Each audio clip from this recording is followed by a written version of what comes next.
জন্ম হয়েছি মরিতে হবে, অমরকে কথা কবে। এই কথাটা নিশ্চয়ই কম বেশি সবাই জানো। জন্ম হয়েছে মানে মৃত্যু হবে, আজ হোক কাল হোক। তোর মাঝখানের কয়েকটা দিন যে থেকে যায়, সেই সময়গুলো আনন্দ হৈহুল্লোড়ের মধ্য দিয়ে কাটিয়ে দিতে চাই। আজ আমার জন্মদিন, তাই আজ আমার বাড়িতে আয়োজন করা হয়েছে গোপালের পুজো।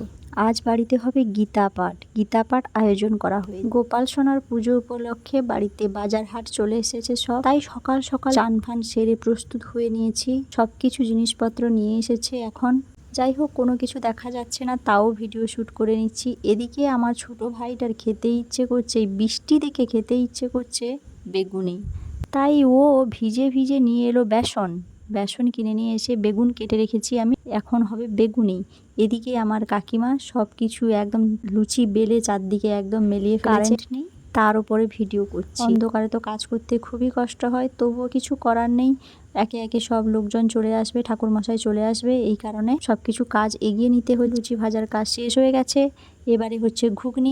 বাইরের উনুনে রান্না হয়নি, যেহেতু বৃষ্টি হচ্ছে, তাই ভেতরে আঁচে রান্না হচ্ছে। ঘুগনিটার কালারটা দেখুন, জাস্ট অসাধারণ কালার হয়েছে। এদিকে ঠাকুর মশাই চলে এসেছে, প্রচণ্ড ব্যস্ততা।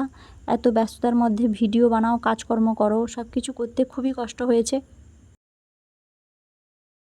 ঠাকুর মশাই এসে পুজো করা শুরু করে দিয়েছে। এদিকে আমি ফল কুটতে বসে গেছি, ফল কাটাকুটি করছি। আমার জন্মদিনে যে এরকম একটা আয়োজন করবে সেটা আমি ভাবতেই পারিনি। এদিকে জন্মদিন উপলক্ষে মা তো বাবার বাড়ি ডেকেছিল, কিন্তু আমি যেতে সময় পাইনি। বাড়িতে যেহেতু পুজোর আয়োজন, তাই জন্য আমি যেতে পারিনি। তাই মা একটা নতুন শাড়ি আমার জন্য পাঠিয়ে দিয়েছে, ওই শাড়িটা পরে আমি পুজোয় বসবো। মোমবাতির আলোতে গোপু সোনার পুজো হচ্ছে। কি করা যাবে, কারেন্ট নেই।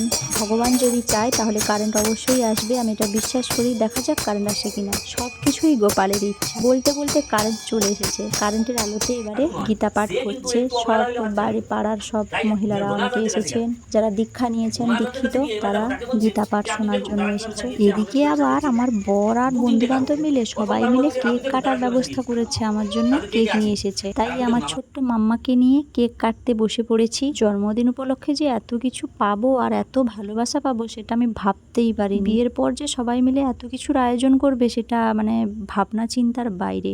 আমি তো আনন্দে প্রায় কেঁদেই ফেলেছিলাম। খুবই আনন্দ করেছি, খুবই। এর মধ্যে আবার আমি মোমবাতি নেভাতে ভুলে গেছি, মোমবাতি না নিভিয়েই কেক কাটা শুরু করে দিয়েছি। আমার ছোট্ট মাম্মাটা এত ঝামেলা করছিল, এত কান্নাকাটি ঝামেলা করছিল, যার কারণে আমি মোমবাতি নেভাতেই ভুলে গেছি। যাই হোক, কেক কাটার কাজ শেষ হয়ে গেছে। এবারে অল্প করে সবাই একটু স্নো দিয়ে আমাকে হেল্প করে দিচ্ছে। তারপর কেক কেটে খাইয়ে সবাইকে খাওয়া দাওয়ার পর্ব শেষ হয়ে গেলে প্রসাদ খেয়ে সবাই বাড়ি চলে গেছে যে যার। যাই হোক, ভালোবাসা পাওয়ার আগে ভালোবাসা দিতে হয়। আমার বাড়িতে অনেক মানুষজন, সবার সঙ্গে মিলেমিশে থাকি বলে তারাও আমাকে খুব ভালোবাসে, ভালো রেখেছে। এইরকম সুন্দর আয়োজন করেছে আমার জন্য। মোটামুটিভাবে আজকের মতো অনুষ্ঠান পর্ব শেষ হয়ে গেছে। এই রকম ছোট্ট যদি মিনি ভ্লগগুলো আপনারা দেখতে চান তাহলে অবশ্যই আমার চ্যানেলকে সাবস্ক্রাইব করুন। ফেসবুক থেকে যারা দেখছো তারা আমার পেজটিকে ফলো করুন। আর লাইক শেয়ার কমেন্ট করতে একদমই ভুলবে না। সবাই লাইক শেয়ার কমেন্ট অবশ্যই করুন। আজকের মতো এইখানেই ভিডিও শেষ করছি। Tata, bye bye. ততক্ষণ ভালো থাকুন, সুস্থ থাকুন। দেখা হবে পরবর্তী এরকম সুন্দর ছোট্ট ভ্লগ ভিডিওর সঙ্গে।